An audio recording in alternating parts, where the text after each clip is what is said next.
Hello friends, a warm welcome to all of you. Welcome to Ansarkari. I'm your friend Vikas Bhardwaj. In this series, we are taking up a very important concept and topic, that is one economy term, one question.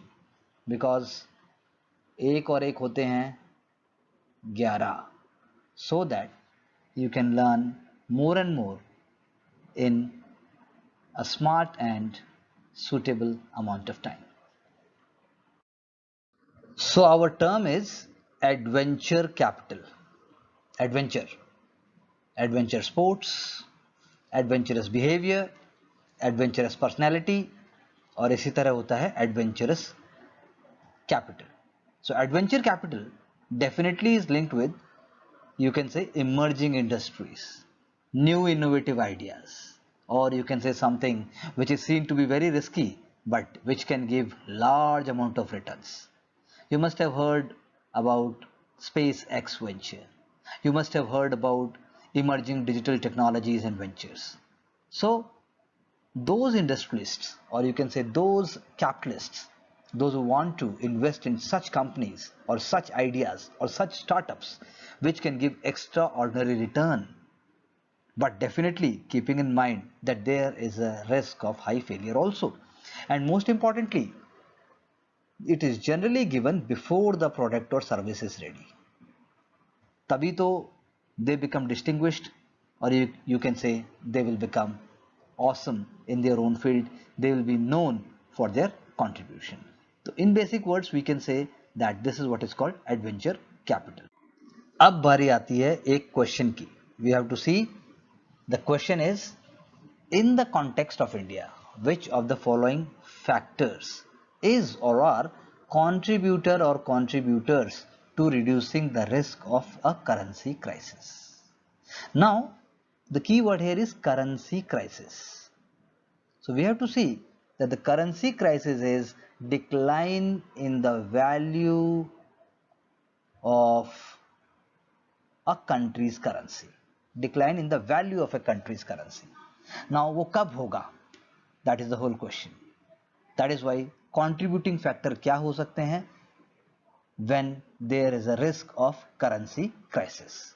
So the foreign currency earnings of India's IT sector, यानी कि India's IT sector is bringing foreign currency home.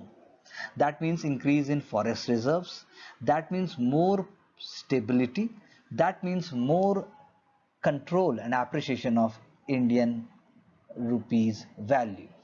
Second point is increasing government expenditure. Now when you have a lot of expenditure done by the government, it is actually weakening your rupee. It is actually making that more and more expenditure is there and less and less return is there.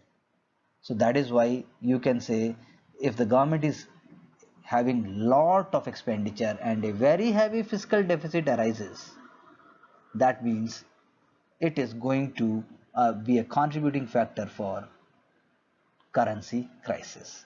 Now third factor is, or the third point is, remittances from Indian abroad. Remittances, that means if I am staying in Dubai, if I am staying in Oman, if I am staying in Canada, if I am staying in America and I am sending back money home, that is remittances from abroad.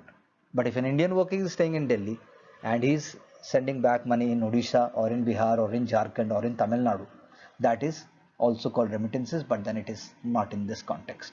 So we can say that point 1 and 3, they are, you can say, not the factors for increasing currency crisis. Therefore they are the factors which reduces the risk of currency crisis.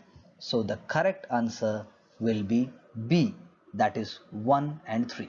Definitely we are going to take these concepts also somewhere sometime in a more elaborate manner. But adventure capital, currency crisis, do you think they have some relationship? Do you think they are related in some way with each other?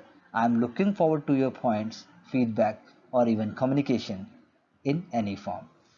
Thank you very much. Kindly like, share, and subscribe our channel. Looking forward to your comments. Wishing you a wonderful study, moment, and time. Thank you very much.